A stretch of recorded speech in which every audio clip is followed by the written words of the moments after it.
तो ज़रूरत है केवल दृढ़ विश्वास की।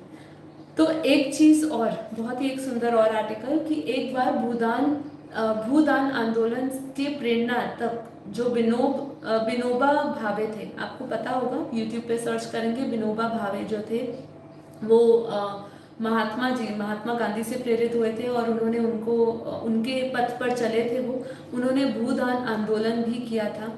तो उस समय की बात कर रहे हैं वो कि एक शराबी युवक आया और हाथ जोड़कर कहने लगा कि गुरुजी, मैं बहुत परेशान हूँ, यह शराब मेरा पीछा नहीं छोड़ती है, आप कुछ उपाय बताइए जिससे मुझे पीने की इस आदत से मुक्ति मिल सके। तो विनोबा जी ने कहा कि अ, ने अ, एक मिनट, विनोबा जी ने कहा कि एक काम करना बेटा, तुम मेरे पास कल कल सुबह आना, किंतु मुझे बाहर से ही आवाज देकर बुलाना, मैं आ जाऊंगा। तो युवक खुश होकर चला गया। तो आगे अगले दिन वह फिर गया और विनोबा जी को उसने आवाज मारी, जैसे उन्होंने कहा था वो घर के बाहर से ही उनको आवाज लगाई।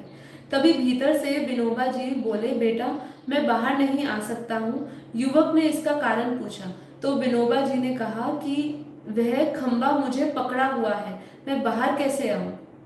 तो ऐसी अजीब सी बात सुनकर युवक ने भीतर झांका तो विनोबा जी स्वयं ही खंबे को पकड़े हुए थे। ठीक है, तो क्या हुआ, उस लड़के ने भीतर से बाहर से आवाज मारी और बोला कि आप आइए, क्योंकि उन्होंने कहा था बाहर से आवाज मारना। तो उसने कहा मैं बाहर नहीं आ सकता क्योंकि मुझे खंबे ने जकड़ा हुआ है। तो उसने छुपके से झांक के देखा कि हो क्या रहा है अंदर। तो ये बात देखता है, तो युवक देखता है कि युवक क्या देखता है, ऐसी अजीब सी बात सुनकर वो झांक कर देखता है कि विनोबा जी ने स्वयं खंबे को पकड़ा हुआ है। तो वह बोला, गुरुजी खंबे को तो आपने खुद ही पकड़ा हुआ है, जब आप इसे छोड़ेंगे तभी तो खंबे से अलग हो पाएंगे। तो युवक की ये बात सुनकर विनोबा जी ने कहा, यही तो मैं समझाना चाहता हूं कि शराब छूट सकती है, ठीक है, किंतु तुम ही इसे छोड़ना नहीं चाहते हो। जब तुम शराब छोड़ दोगे तो शराब भी तुम्हें छोड़ देगी। उस दिन के बाद से उस युवक ने कभी भी शराब को हाथ नहीं लगाया।